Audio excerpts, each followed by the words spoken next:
Good morning, guys. Today we are talking about the four most dangerous words in real estate. We will wait. We're going to unpack it this morning. Stay tuned. I'm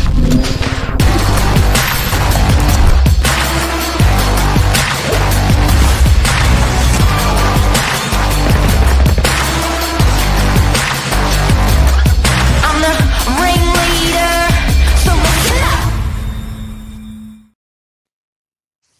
Good morning, Liz. Good morning, Billy. How you going?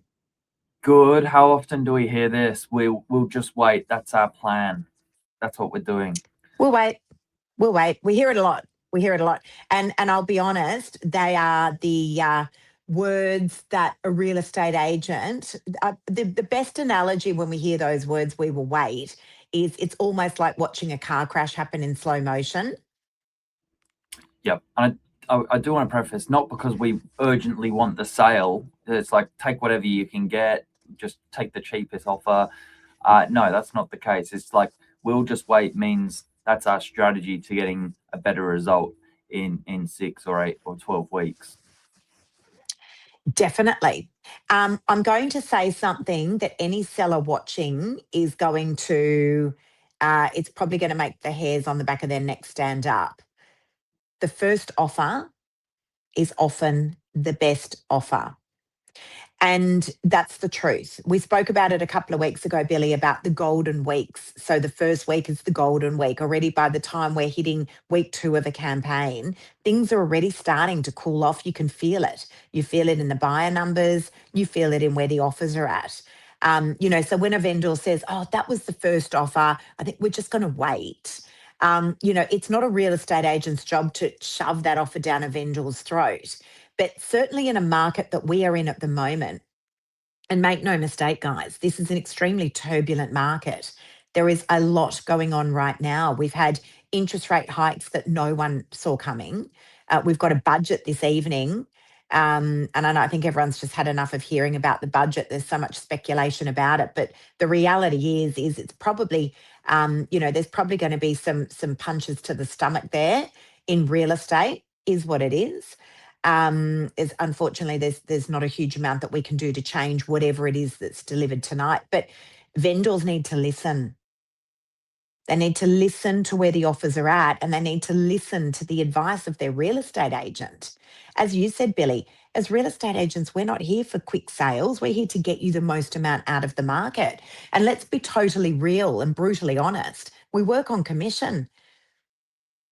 Yep. The more money we Yeah. get for you, the more money we get. We work on commission. Yeah, it comes down to strategy, and waiting often means the campaign does go stale. The average is about 3 weeks, and then it starts to taper off. We see that measured really well with open home numbers and online audience, with people clicking into the listing and viewing. And at that time, of course, throughout a 3-week campaign, there's more properties coming on the market. So you're suppressed by new property that automatically filters at the top first. And not only that, but look, a stale listing actually becomes public damage. That's the reality. That all of a sudden it becomes a public negotiation. There's no point, guys, if you're on the market at the moment. And I saw a lovely lady who'd reached out in one of the Facebook community posts and actually just put some information in there to try and assist. But property that had been sitting on the market for quite some time. The truth is that the market says two things when a property's been sitting around for too long. And what does too long look like in this market?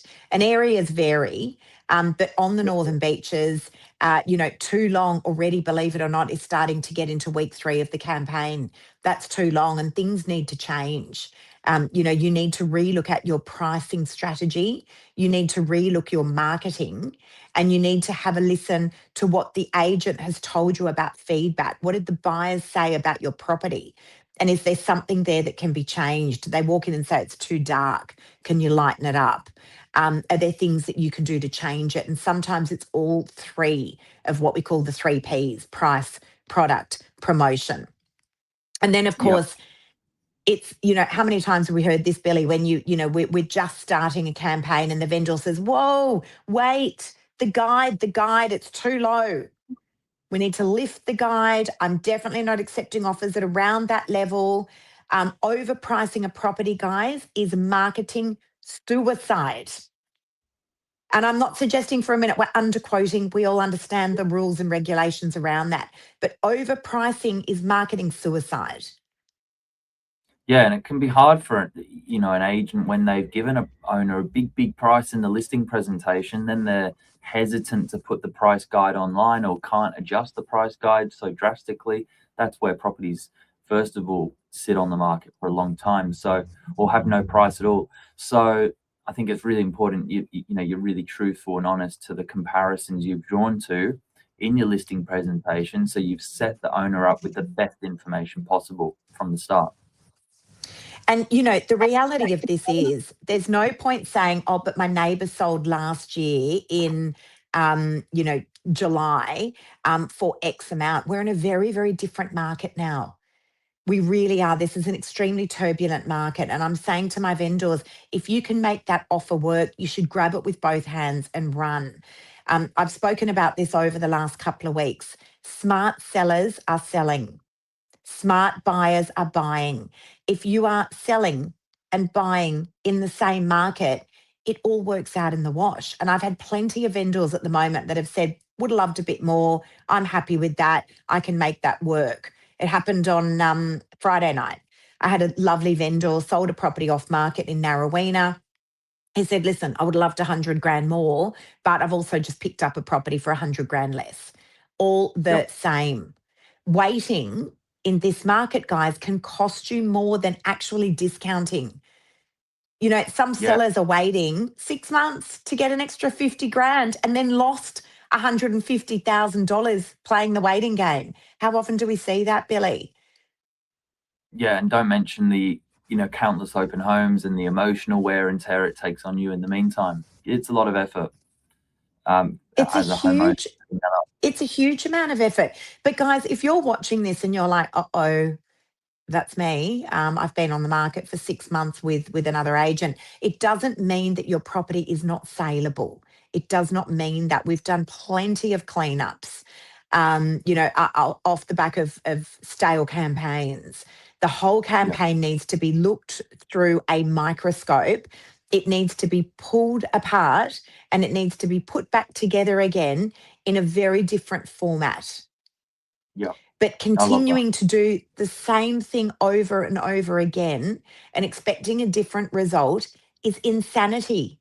It's absolute insanity. So understand that playing the waiting game in this kind of market can be extremely dangerous territory. I had a conversation, I'll be honest, yesterday, Billy, with a vendor of mine, an entry-level apartment. And I've seen 2 entry-level apartments in his street that have come on and the price guides are $100,000 lower. And I said to him, listen, we're either going to have to listen to where the market is at. Otherwise, please allow me to put together a rental appraisal for you and then we'll relook things again in 12 months.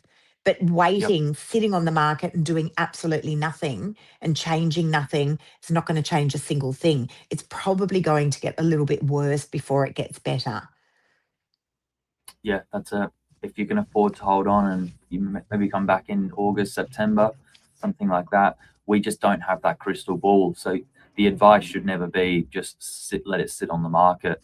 It's okay, well, we can reintroduce the property later, but your agent doesn't have a crystal ball. They're not going to be able to tell you what's going to happen in 2 weeks.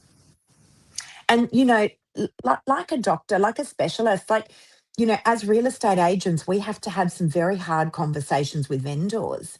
And if you are a real estate agent, you are watching this, you've got to make sure, guys, that you are keeping your vendors up to date with exactly what you are seeing on the ground at the moment. Everyone is well aware of what is going on in the news. You only need to turn on the news to hear about interest rate rises, and, the cost of living expenses going up and the budget tonight, and the war in the Middle East. There is a hell of a lot to digest at the moment, but properties do sell. They're selling, and buyers are out there. They are buying.